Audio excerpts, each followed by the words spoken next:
as this Lockheed military strike team descends on the alien reproduction vehicle near Luning, Nevada, JSOC was sending its own recovery team because they thought that this was moving and mimicking on NORAD computers like a UFO, like a extraterrestrial UFO. I hate using UAP. So JSOC, Joint Special Operations Command, sends their own recovery team, strike recovery team.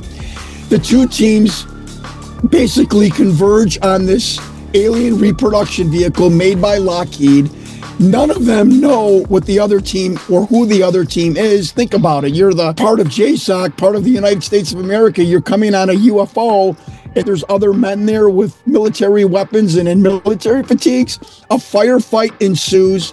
Two JSOC military men, military personnel, airmen, soldiers are killed.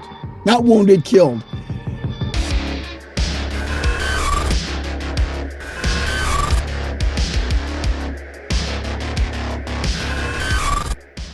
Welcome. I'm here again with Jon Stewart. How you doing, man?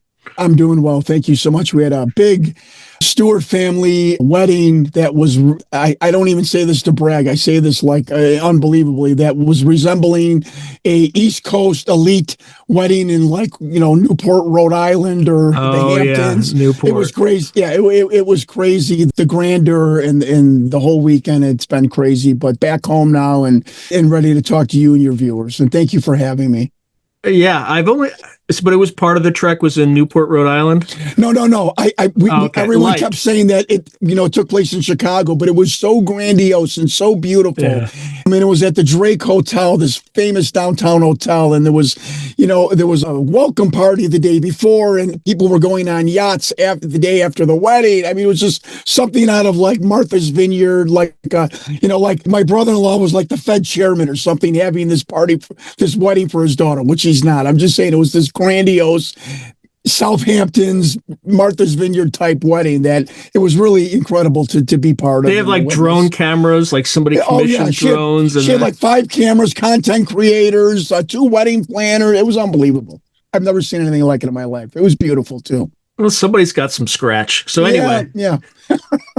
The Stewarts aren't doing too bad. No, kidding. All right, let's... how do I unpack this? Okay, So you did a FOIA request recently, and some things happened. We'll get to that a little bit later. Okay. But we're going to first start at this 2027 thing. You kind of knew it was coming for a while. Then all of a sudden, John Ramirez is talking about it. A bunch of other people are also talking about it. Even, what's his name? Jason Sands was even talking about it.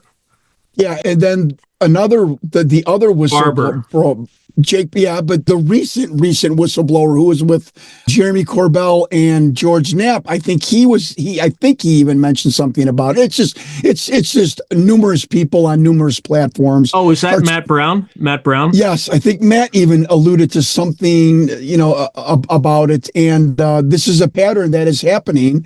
And I'm not saying I am the igniter of it, but it sure is coincidental. When I come out with the Lockheed Firefight story 2.5 years ago, and everyone makes fun of me, and then a year later, Jake Barber comes forward with the exact same story. That is, though, you know what that's called, right? Manifesting, or like putting out in the Oprah effect? I don't know. Tell me. It's called in the intelligence community, it's called a modified limited hangout. So what they do is when there's information that leaks, what they'll do is they'll typically acknowledge the narrative. So they'll come out quickly and acknowledge the narrative, but they'll present it in such a way that it distracts from a deeper layer of reality beneath it. So the way that they dealt with it was, and again, I don't know if Jake Barber is still working for the intelligence community. I don't, there's no way for me to know that, but I do know that some of the schools he was supposed to be in, I interviewed the instructor at one of those schools at the time, and it's like, yeah, I don't know that guy. He didn't come through. When will you plan on telling me all this? I mean, folks, it's on the internet. It's on YouTube. No, you're creeping me out right now. And this has got to be part of the new documentary. I'm serious because, Sean, I have been saying for 3 years, folks, I went to Congress. I'm going to be very brief. Sean, I'm going to be very brief. I went to Congress, started handing out my investigation with photos of my alien interview investigation, not claiming it was, I have 100% knowledge it was real, just the facilities, the coding. 4 or 5 months later, David Grush comes forward. We have craft, we have bodies. I said, I think that's really coincidental. And all my police officer friends said, there are no coincidences usually in life. To advertise on Through a Glass Darkly, email throughaglassdarkly@gmail.com. Now I come forward with this Lockheed former employee that tells me Lockheed retrieved UFOs. They got into a firefight with JSOC, Joint Special Operations Command. There were people killed. People make fun of me on the internet. 7, 8 months later, Jake Barber comes forward telling the exact same story. And now the DARPA scientist emails me a year ago saying they're inbound, coming for their bodies, their equipment, and resources. And I mean, you would have thought I was the Antichrist. And a year later, as you just alluded to, everybody except Santa Claus is coming on the internet saying, oh, something's going to happen in 2027. So you are freaking me out right now that this is actually an intelligent, could be an intelligence operation. Unbelievable. Funny you mentioned that too. Again, strange synchronicity. There was an article yesterday in the New York Post about some object that was heading toward Earth. And I think that's what I'm alluding to. Right. I think Avi Loeb, there was wrote a paper. There were 3 scientists, I think. Avi Loeb obviously is a Harvard scientist. And yes, he was saying something to the effect that if it makes like a certain change at a certain point in the trajectory, then it's artificial. And then, it might, artificial meaning intelligently piloted by something. So there's that. But anyway, a modified limited hangout is if there's a leak, they'll acknowledge the leak, but then they'll spin the narrative in a certain way where they want it to go. And by the way, Jason Sands was saying kind of something similar. I interviewed him, I think, back in September of 2024. And he said the same thing, basically, that they were sending something back to collect all their stuff, and people were freaking out about it. Again, this could be complete BS, but this is just what is Sean, out in the information sphere. Sean, I think you and I have been friends for a few years because I do the disclaimer always. I don't know. I'm just folks. I made a bizarre oath to myself to bring the internet UFO community any update, any information that comes to me. I've been excoriated for it, but I will continue my oath. But when I do that, I always say, folks, do your own homework, do your own research. I don't know. So I'm glad you said the same thing. And I just want you to know, I am not verifying any of this information, but it's becoming alarmingly bizarre. Say a little bit more about the firefight. What was that situation as related to you by your sources? Yeah, very quickly. I give out my email address for the past 4 years because I really I'm not on social, I don't have a social media footprint or presence.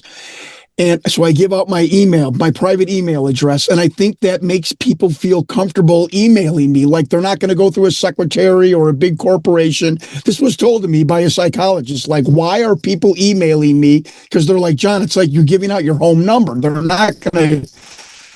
to be able to talk to you immediately. Anyways, I've gotten bizarre emails throughout the past 4 or 5 years that would curl wallpaper. I mean, from a Navy psychiatrist to a woman who claimed that her husband was in the telepathy program with extraterrestrials down at S4, you name it. So about December of 2022, start to get an email from a guy, claimed to be a former Lockheed employee, works for a company I'd never heard before, which ended up being another government black project company, which I thought was a little bizarre. And he just simply said, this is water cooler talk, but I know from experience to put a little bit more weight in. This is just, coffee clutch talk in our office or in our research facility. And he said that, quote, in 2004, Lockheed made a breakthrough, Lockheed at some point in the past made a breakthrough with trying to mimic a non-human intelligent craft. The breakthrough was that psionics, that they finally realized the craft operates through the control, the thoughts of the pilot to the living almost organism of the UFO craft. So now, and that has been talked about now for the past 6 months. I thought that was interesting. Lockheed makes this breakthrough. Here's the kicker, Sean. They don't inform the United States government. They build this perfect replica AVR, alien reproduction vehicle. They fly it. Well, how could you fly an AVR? I've heard from people. I've heard from pilots. My brother-in-law is a corporate pilot. It's very simple. You tag this thing as an experimental aircraft. You file what's called a round-robin flight plan. The Palmdale, California Air Traffic Control doesn't know if this is a two-person experimental aircraft, a little self-made helicopter, or a UFO. And this is verified. And that they flew this on a mission, this alien reproduction vehicle. This was in 2004.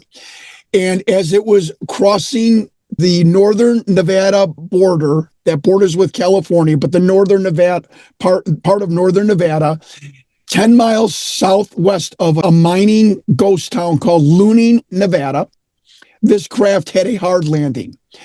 Lockheed, like every other aerospace company, has retrieval teams. Everyone has this. Lockheed's for their own aircraft. Right. In case their aircraft goes down, they have chase planes, they have recovery helicopters, you name it. Lockheed sends out its strike team, but the strike team is almost like a paramilitary SEAL team with guns and, dark camo and, really not looking very innocuous, almost like ready to propel something, stopping them from getting this craft back, this Lockheed-made craft. Now, you have to think to yourself, what experience did these team have that they feel that now on any more future recoveries, they've got to dress in military fatigues and carry weapons? Again, just your Uncle John, just giving you a food for thought. As this Lockheed military strike team descends on the alien reproduction vehicle near Luning, Nevada, JSOC was sending its own recovery team because they thought that this was moving and mimicking on NORAD computers like a UFO, like a extraterrestrial UFO. I hate using UAP. So JSOC, Joint Special Operations Command, sends their own recovery team, strike recovery team. The two teams basically converge on this alien reproduction vehicle made by Lockheed. None of them know what the other team or who the other team is. Think about it. You're the part of JSOC, part of the United States of America. You're coming on a UFO, and there's other men there with military weapons and in military fatigues. A firefight ensues. Two JSOC military men, military personnel, airmen, soldiers are killed. Not wounded, killed. Both soldiers were of Asian descent. Now, when I get a story and I hear some weird specific fact, that triggers the red flag, like the legitimacy red flag in my brain. We don't get a confirmation of what happened, what was the final outcome, who eventually took the craft, how it was dealt with between Congress and Lockheed. But that Lockheed was in, we call it in the car business, bad paper with the Pentagon for not disclosing that they had made this perfect alien reproduction vehicle that could mimic an actual UFO. And then when I brought the story out in 2021, there was this log jam in Congress, if people can remember, with funding and whatnot. And Lockheed was basically being pressured by Congress, members of Congress, that they were going to reveal the whole 9 yards. You've got an alien reproduction vehicle. You lied to Congress, but you're taking money, so on and so forth. Lockheed is screaming back, this is This, you can't FOIA us. We were not legally bound to tell you anything what we do with our research because we're a corporation. We're not the military. And there was a lot of back and forth. And this is what triggered this whistleblower to contact me to say, I know what's going on in Congress has direct correlation to a story that I want to tell you, which was the Lockheed story. Folks, I was labeled the Antichrist. Someone put my name. This is very important. Someone in Washington activated my campaign for President of the United States, the nomination for the Libertarian Party. I'm not an egomaniac, but I did, as a little joke to myself, activate a campaign to run for the nomination of President of the United States for the Libertarian Party. Folks, I ran for Secretary of State and I ran for Illinois governor, so not so crazy. Somebody reactivated my campaign. Okay, months after I leaked the story on the internet, I was in the balloting for the Iowa straw poll and came in second place. Okay, I'm very proud of that. I did not continue my campaign. My point is, this happened days before the internet exploded with this guy created the story. He's emailing himself the emails. He's emailing himself back the questions and answers. I mean, just ridiculous accusations thrown at me. A year later, Jake Barber comes forward and says, I was on a crash recovery team with UFOs. We were duped. There was firefights. People died. End of story. Guess Uncle Jon Stewart is not so crazy after all. And I've still communicated with this Lockheed whistleblower, just checking in every once in a while. He is so deathly afraid that I feel bad. And once every 6 months, he'll touch base, I'm okay, and I apologize for all the craziness that happened, how the story just spun out of control. But that's the story. So, this crazy former pro wrestlers making up this story turns out to be, at least according to a former, military soldier, completely factual. So you said this is what was the name of the town in Nevada? I was told that the hard landing, and I'm saying this so, I know people are going to create clips and snippets of this. So I want, in honor specific, you deserve specificity. So the hard landing of a Lockheed alien reproduction vehicle came down 10 miles southwest of a mining ghost town in Luning, Nevada. So, and I wanted to go there with a metal detector with Ross Coulthard, and I was going to film an episode of George Knapp's show on Showtime. We were going to go there with metal detectors and see if we could find bullet casings and to prove there was a firefight. We got another leak that somebody saw the entire engagement from a ridge overlooking the hard landing and this Lockheed firefight. Oh yeah, and that witness ends up dying. Folks, I'm not lying. Obviously, I'm not lying to you because what I say, my predictions turn into prophecy. So, just a crazy story that I am actually relieved that Jake Barber, I gave the pro wrestling hot tag to, came forward and said, "Yeah, this story's got legs," because I was part of that retrieval team. And I saw people get shot and killed, and because of the confusion and being duped by this aerospace company. And I'm not saying it was Lockheed, but that's Jake Barber's story, which came out a year after my incredible tale. And this was 2004, right? Yes, the firefight happened in 2004. Yeah. And let me just finish this crazy story. In my alien interview documentary, a witness that came forward to say that he saw 56 minutes of my interview of that little being, that he saw the whole 56 minutes, says, I heard you talking about something else. I want to tell you something. And this guy was a computer tech Elon Musk type guru. He said, look, John, in around 2012, I was doing work for an aerospace company, contract work, and I heard from 3 or 4 different people. Did you ever hear about the firefight? Did you ever hear about the firefight? Oh, yeah. So-and-so created this vehicle. It was perfect replica. And that aerospace company, I don't want to mention their name right now, that aerospace company and JSOC got into a firefight and men died.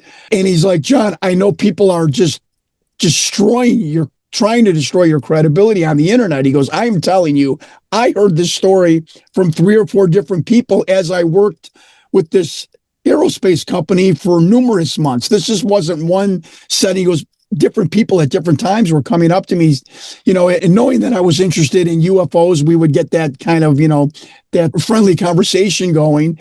And for 4 different times, I heard about this crazy firefight story. And I just want to let you know, that I think this has got some legs.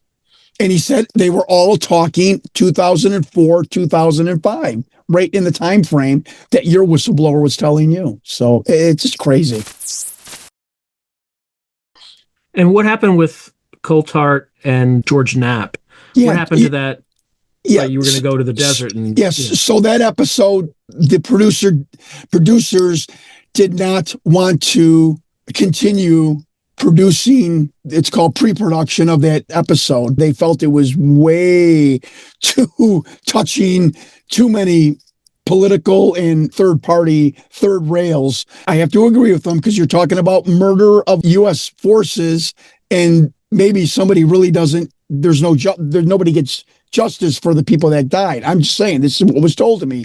So Showtime and Knapp's producer of that show that he had did not want to move forward. And Ross, I just emailed Ross an hour ago. Ross and I talk once a week via email or phone once in a while. And I was a little disappointed that Ross, when he interviewed Jake Barber, didn't say, there was another investigator that came to me with this story. His name is Jon Stewart. And I'm not looking for, this isn't my ego. It's like just telling the skeptics that eviscerated me on the internet, like, stop attacking Jon Stewart. A lot of the stuff he has emailed, there's something's going on with this guy. He's like the Pied Piper, the Fraser Crane radio show for whistleblowers. They feel comfortable talking to Jon Stewart. And this is the third crazy story that has enough legs to sound credible. So, but Ross didn't clear it with me, so maybe Ross didn't want me involved. My name tagged to this crazy story and stuff. But Ross certainly believes that Jake Barber is telling the truth. When did they, or were they contemplating doing this series? What year was that? Well, it was George Knapp, his series on Showtime. Wasn't it like a year and a half, 2 years ago? So pretty recently. This was just one. Yeah. Yes. This was just one of the episodes that I was working with this producer on another TV show. And he said, wait a minute, you were talking about that Lockheed firefight. I might want to do a series, a show on that with you and George. And it never came to fruition. But what I'm saying is that I wanted to go to that area of Luning, Nevada, with metal detectors and search for bullet casings to see if there actually was any indication of a firefight. If the U.S. military follows its own rules, which is or I should say U.S. government, which is a big if, the only unit that we know of in the United States that would be allowed to conduct operations like that on U.S. soil would be Delta, because they have like a special, because of their anti-terrorism mission. So assuming that's the case, you could pretty much narrow down which unit that was, and that's a very small community. I'm sure. There's not that many Sabre squadrons and Sabre troops. So the other oddity is they're on a lot of special operators that are Asian. That's what's really interesting. So you might be, and those are the 2 people who died? Yes. And Sean, I hope you appreciate this. I hope your viewers appreciate what I'm about to say. Please listen carefully, folks. When we heard about the Dulce firefight in 1979 and 52 people were killed, the first thing I said when I heard this back in, the early 2000s was, you're never going to get into Dulce. You're never going to prove anything. Can we FOIA the United States government to see how many people were service people or CIA people were killed in 1979? You mean to tell me we couldn't find former military funerals from 1956 of them? This is my mentality. I think it's a good mentality. So I said, I'm not willing to touch this anymore. But I threw out there into the wind, can somebody find out, did 2 special forces members of any type, of any rank, of any branch die in action? And were they of Asian descent? And somebody made a comment. I think their families deserve to know. If it's true, I think their families deserve to know what exactly happened, instead of, your son was killed or son died and, in a training mission, which is, I'm sure, if this is true, what was said to the family. But the family has a right to know what happened to their son. I would want to know, as a father, what happened to my son or daughter if they were killed in the line of duty and whatnot. I'm not touching it. I don't. Yeah, I know we're being monitored. So no, don't worry. I'm not touching this, but everybody's being monitored. But if you want to really prove the Lockheed story, maybe in 2004, if somebody could research if two Asian descent soldiers, special forces soldiers, did die in action. So that's it. That's all I have to say. There's another way to do that without a FOIA request, which is just looking at local newspapers using AI to scrub through it. The only issue is between 2001 and 2004, we were at war in Iraq and Afghanistan. So there's going to be a lot of data that is going to get. But two Asian airmen or soldiers dying on the same day might, or the same time frame. Do you have a more specific date in 2020 or are you trying to get me in more trouble? No, I really don't. All I heard was 2004, sometime in 2004. 10 miles southwest of Luning, Nevada. Luning, Nevada is pretty much of a ghost mining town. Yeah, but they would report that. They would just say you would just have to parse through every Asian serviceman that died in that year, which will be more than two. Yeah. So then you'd have to check to see if they're special forces or if they're Delta, they might not be reported as such. Right. Somebody said, "Oh yeah, good luck asking the CIA to verify, somebody died." And I understand that. I have always understood the need for secrecy with the military and the government. I really do. I've said that from day one.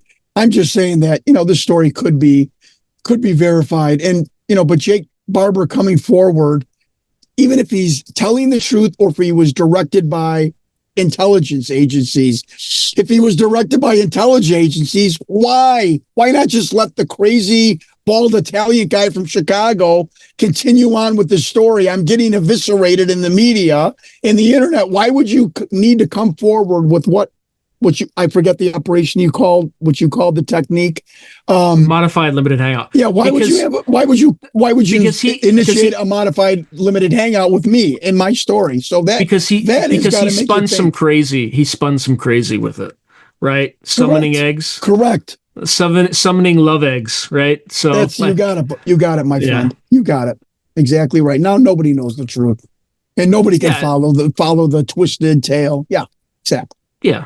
So same story, but a little bit stranger. Skywatch and all that stuff. Yep. So look, I'm not saying it's not real. I'm just saying I'm not saying it's real either. And it's funny. It's like the Jake Barber thing smells a little suspect to me. But now here's something interesting. When Jake Barber was talking about talked about the firefight and people being killed, he did not mention retrieving a UFO. He mentions laptops and the hard drives of laptops buried in a lake. Now, that's oddly specific. I don't know if that's a misdirection, but again, it tripped my red flag they're not going to even talk about UFOs. Now the subject is laptops and hard drives. And was that really the story? Was I being misled by the whistleblower that it wasn't a UFO, that it was about laptops? Nonetheless, I still say private aerospace company shooting somebody from special forces from the United States is newsworthy and is troubling. Yeah, you gave me an idea for Dulce, though. Because come on, 56 people, 56 men, scientists and soldiers died. We can't find that out. Come on, folks. I'm sure there's a specific date, and then you can look at funerals a week or so after. Exactly. Because there were no major wars that we were fighting at. Well, Vietnam would have been over. Yeah, Vietnam was over. Yeah. Yeah, so. I mean, the Soviets were fighting in Afghanistan. Yeah. But.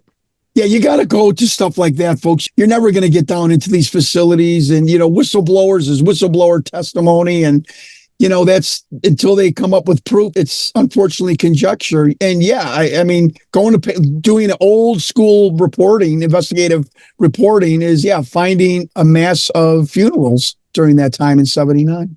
You can use AI to find it in minutes. Yes. I have a friend who has a subscription to newspapers.com, and it has millions. No, I think it's in the billions of newspaper articles, and he's rigged AI to just do search and find answers. Yeah. So, okay. Now, folks, I'm not smiling at the death of scientists, and I'm smiling like uncomfortably. This stuff really makes me uncomfortable because what has happened to me and on my phone and whatnot. So I don't want to be disrespectful about anyone dying. It's horrible if it's true, but my smile is nervous laughter. So please understand that. Sorry. Okay, so you decided to do a FOIA request recently. What was the request for, first of all? Okay, so there is interest in taking the alien interview. I know this is the 6th time now.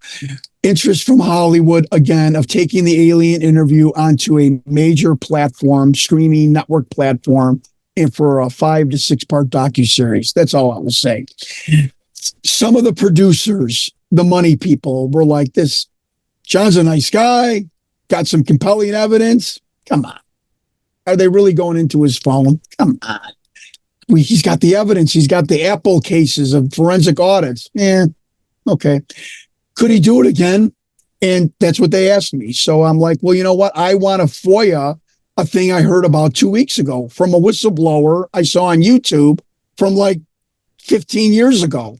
Air Force airman who also worked in government programs, named Edgar Fouche, Fouche, who has an amazing resemblance to Victor, my whistleblower, but it's not him. And he doesn't talk about S4, S2 Alpha. He said at Papoose Lake, there is a facility called DARC, D-A-R-C, the Defense Advanced Research Center. He basically described the facility that Bob Lazar, Victor, Richard Doty, many other whistleblowers described. One of the things at the rim of Papoose Lake, like Bob Lazar's description of S4, which is not my S2 Alpha, the Alien Housing Center, to be clear.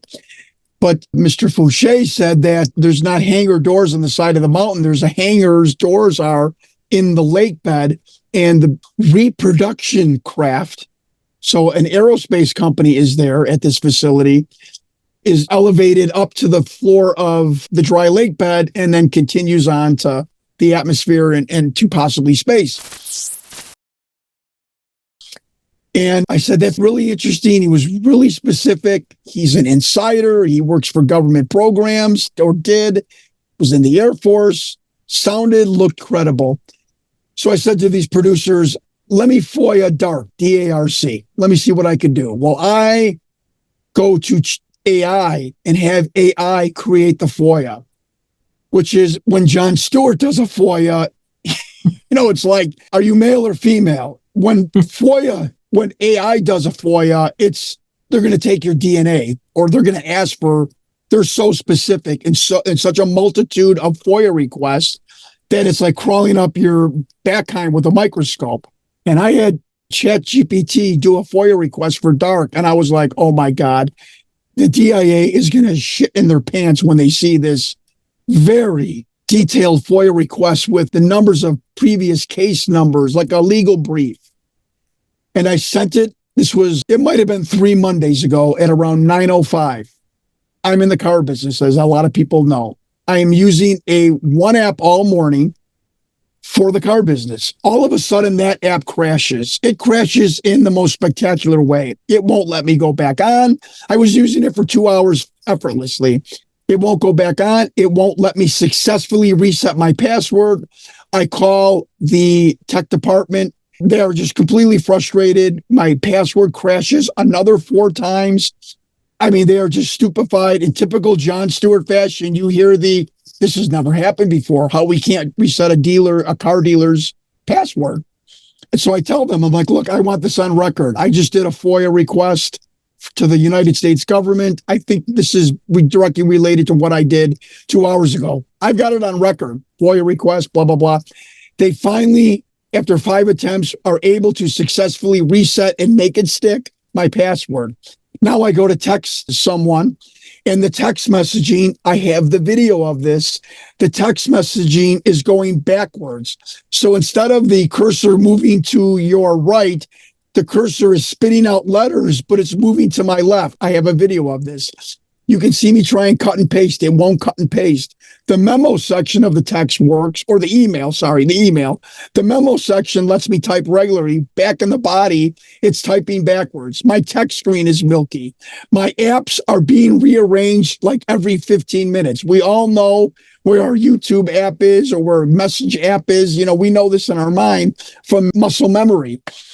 So my wife said, because I called my wife and said, it's happening again. And she said, are you an idiot? Why would you FOIA poke the bear again? And she's right. And she said, you should take screenshots every 15 minutes to show that apps are being arranged. I've got 3 screenshots over the course of an hour that shows my apps clearly being rearranged on my phone. Now, yes, could I have done that myself? Yeah, okay. I'm 58 years old and I'm a grandfather and a businessman. I don't have time to hoax the internet. So I showed this to the Hollywood producers and they were like, we'll get back to you, which is you want that said to you. We'll get back to you. So that went actually very well. Not for me, of course. And I sent this FOIA for DART to the DOD and to the Defense Intelligence Agency, which I've been told by numerous people run the entire umbrella program of, if it's true, the alien, reverse engineering of craft and the housing, interrogation, and capture of live extraterrestrials in the past. We have heard that a lot of Papoose Lake is what's called in caretaker status. It's kind of like a museum now. That's what we heard. But I made my request from like 1977 to 93. And it was the FOIA was backbreaking. If I got this when I was in the DIA, I'd be like, oh my God. So many requests, so many different levels of nomenclature that we are requesting the DIA and the DOD to search for. So we will see what happens. But nonetheless, I find it very coincidental that 2 hours after sending the FOIA, my phone gets hit with the same exact barrage of interference that I have suffered, folks. This is now, Sean can attest to this. This is now the 4th time my phone has had this type of bizarre incursion that Apple can't explain. Police department, my village police department can't explain. The FBI doesn't want to research. I've made an FBI incident report on this. I've had tech Russian hackers, I call them, in Chicago that are just like, brother, you know what this is, the 2Gs. I said, 2Gs? They're like, yeah, God could only do this or the government. Scary stuff. So, but I've whittled it down now. Who might be doing this to my phone, DOD or DIA? But I will finish with this. A director-level CIA agent and his wife, who own a business now that I participate in or I patronize. And I told him the whole story. And she took me outside, his wife, who was also a former CIA agent in linguistics. And she said, look, I just want to tell you this. I think you're a nice guy. It's not the DOD or the DIA that's doing this to your phone. It's one place, the only place, the NSA. She goes, that's all I'll say. And then she's like, if you and your wife ever come to Washington, D.C., here's our phone number. CIA level former agents. This is not a whole, call us. We'd love to take you out for dinner. Maybe we can talk more. So people are empathetic to my plight, So is it the NSA? Is there a most likely it is. And I ask rhetorically, Sean, is there a procedure or a implementation in place that my name is on a trigger, my words, that when a FOIA request comes in, an email comes in, it gets rerouted to the NSA and, let's see what this crazy guy from Chicago is up to. And it's funny because after a couple of hours, it goes away. Like they go in, oh, Jesus, he's been talking to Hollywood producers and, he's got nothing. I am quite convinced that this is I am 1,000% convinced this is happening. The program is called Stingray Centipede. It's a counterintelligence program, but more importantly, they just want to know if I know something that's off the charts and something like technology and formulas for technology, which I have never had. I've never asked for. I think that's why I'm alive. I think that's why I've never had a knock on the door, because they know, although I've got codes to facilities that are probably no longer in operation, and because I've got, whistleblowers that are retired, and I've got no technology that could compromise the government. This is why I have been, basically safe, or, have not been bothered, other than, let's go dig again into his toy box and see what he's got now. And I think when they saw the Hollywood producers' emails, they said, oh, okay. Okay. In terms of some of this, did you consider putting in a FOIA request for DARPA? No, to me, it would be so broad scope. I'm familiar with this, folks. I've been FOIAing like I'm almost as good as John Greenwald with the Black Vault. And I'm saying that I'm not as he's an expert, but I do know that when you do something that has such broad scope, they just kick it back to you gleefully with, oh, this is too broad and not specific. That's why I had AI do the FOIA request. It was specific. It was scarily specific, if that's a word. So, but no, I've never done one on DARPA. Okay, because it was the Defense Advanced Research Center, right? Right. And this Edgar Fouché, 15 years ago, said, DARC, the Defense Advanced Research Center, 15 years ago. I know it's similar to DARPA. I didn't have anything to FOIA, to be honest with you. And I thought this was pretty interesting. Folks, when somebody comes on camera and talks about something for 3, 4, 5, 6 hours, I would have a hard time talking about pro wrestling, the insides of pro wrestling for 4 hours. I've been a wrestler on and off for 30 years. So when somebody like a Lazar or this Edgar Fouché or Victor can talk for hours about a subject matter and give answers that are straightforward and without pre-thought or forethought, and they're spitting out answers and they're not doing any of the mannerisms of a liar, that triggers me like maybe there's some merit to this. So, and I had nothing else really pertinent, in my opinion, to FOIA. So that's why I'm telling your viewers and listeners why I did the DARC facility. So did it stop after that one incident? Yeah, so that was 3 Mondays ago. And yes, my phone has been fine. And remember, Sean, I don't know if you saw this on the internet. My lawyer about a year ago sent a email to the DOD, DIA, and NSA to say, we are dropping all FOIA requests. We are dropping all, when you have an appeal. My lawyer sent the DOD, NSA, DIA an email saying all appeals, all FOIA requests are hereby dismissed, deceased. We are no longer interested in following up on any of our FOIAs, any of our questionnaires, and any of our appeals. And my life for a year was beautiful on my phone. And I'm a businessman. I need my phone. I need my emails. I've got, I'm sure everyone can understand, I've got contracts and memorandums and specificity of certain projects or real estate or the automobile industry that I need, that are invaluable to me as a businessman. So it was a great year. But again, after, in my opinion, they saw my fresh emails about Hollywood producers asking for me to poke the bear, in about 3 or 4 hours, it went away, and I have not had any substantial incursion since then. That you know of. Right, that I know of.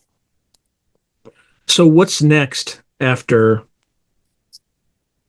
or I guess next step in this process for you to, are you still waiting for an answer, or do you expect them to just... Yeah, from the FOIA request, yeah. So now, like I have done in the past, and remember, the first time I did this, folks, let me give you a very, very quick story. I called the FOIA department at the DIA. His name was Andrew.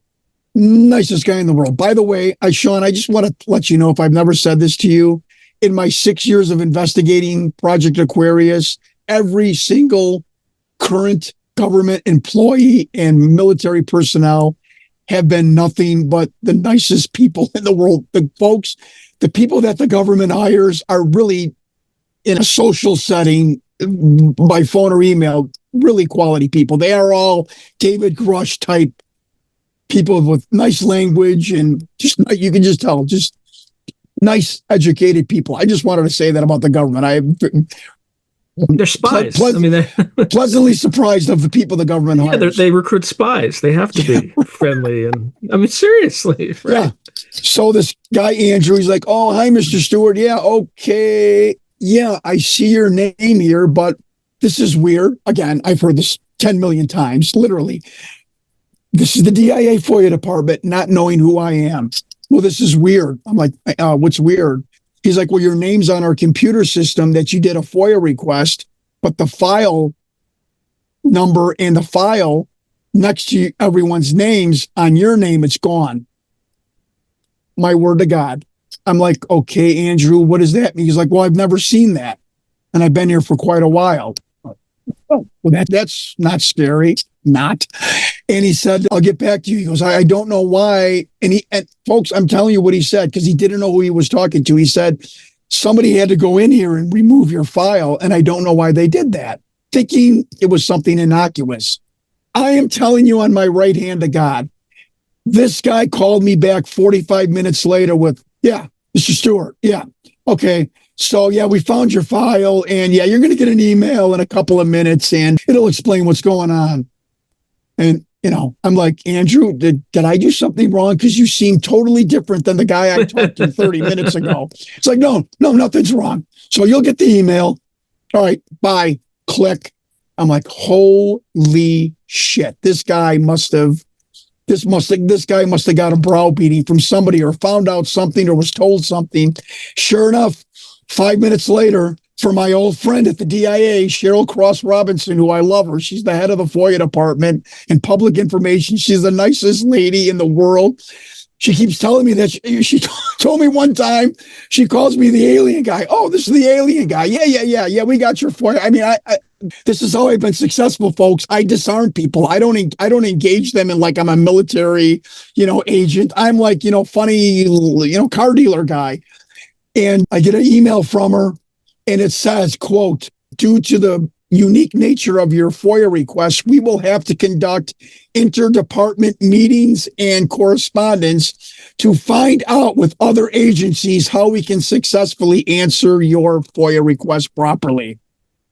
Wow. That means that they've got to call other people, go to other intel agencies, have meetings, mother F me, I'm sure, throw me under the bus, call me crazy, and figure out what to do with me. That was a scary, and I showed it in my documentary. That was a scary, scary email to get.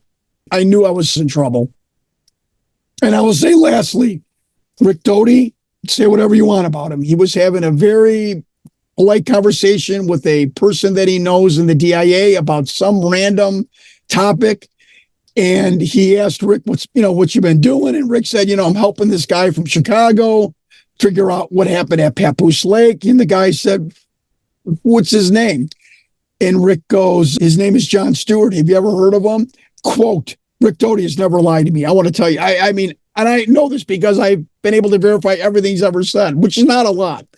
But Rick Doty said, quote, the guy went, oh, we know Jon Stewart. We know him real well. That guy has set up trip flares here. So I'm not proud of that. And I'm not boasting and I'm not backpatting. That's, to me, is scary. I don't want to be on radar screens. I just want, but apparently I couldn't avoid it. But Doty was told by a guy in the DIA, oh, we know Jon Stewart very well. Quote, he sent his FOIAs, has sent up trip flares in our agency. So my question is this, all you skeptics, why? I'm a bust out. I'm a mildly successful pro wrestler from about 9 million years ago.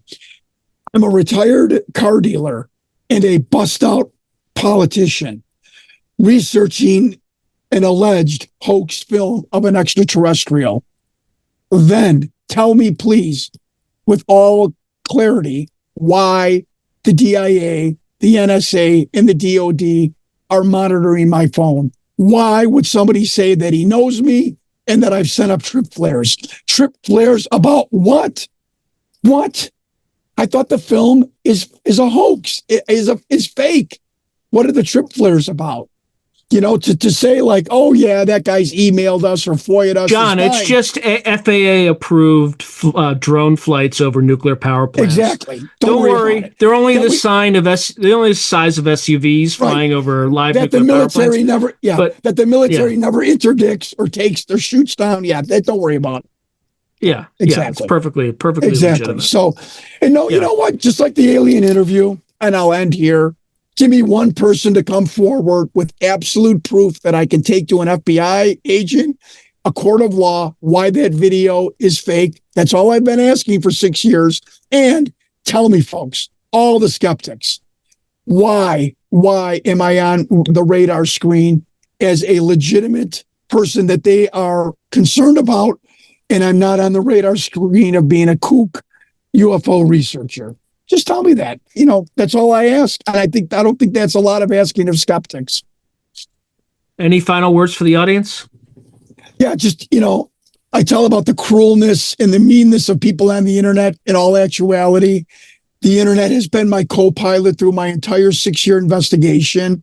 And the kind emails that I receive and the people that have reached out to me over the past 6 years, from the government to UFO researchers to interested people in the UFO community, it keeps me going. And I have the emails, and they're incredibly kind and genuine. And I am telling you that I read everyone, and I appreciate everyone. And I just appreciate your encouragement and telling me to don't quit, keep going on. And it means a lot. And I want to tell the internet community that I really appreciate it from the bottom of my heart. All right, my friend. As always, a pleasure. Thank you, sir. If you enjoyed today's video, please hit like and subscribe, and also hit the notification button so you can be notified whenever I post new content.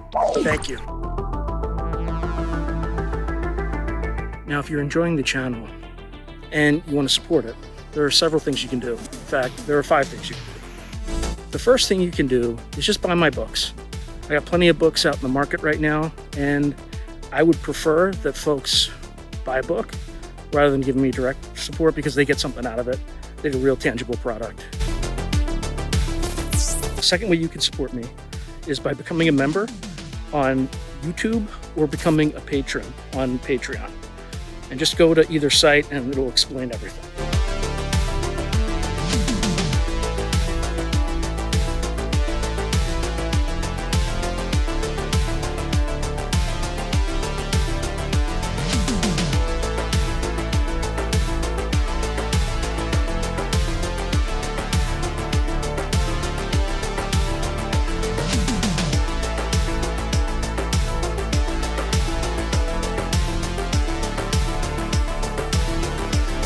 The third way you can support the channel is by checking out my merch site, which is here. There's plenty of stuff that you can get to support the channel. And I'd appreciate that you have it and can wear it. Not only do you help support the channel, but you also help promote the channel, and I appreciate that. The fourth way that you can support the channel, and this is really easy, is anytime you want to buy something on Amazon, literally just go to the description below and click on any link, literally any link. The channel gets a cut of that, and it costs you no extra money. You just go through the link, as I'm part of the Amazon Affiliates Club. The fifth and final way you can support the channel is through donations. Now, I don't prefer these because it's more of an expression of gratitude, but you don't really get anything out of it as a subscriber to the channel. However, if you decide to do these options, there's 2 options. There's Buy Me a Coffee, which is a separate site, and there's also, you can go through YouTube with either a super chat, super sticker, or a super thanks. Again, I prefer Buy Me a Coffee because that organization takes less money than Amazon does. But either way, I appreciate any support you are willing to give the channel. So thank you very much, and keep watching. I really appreciate it.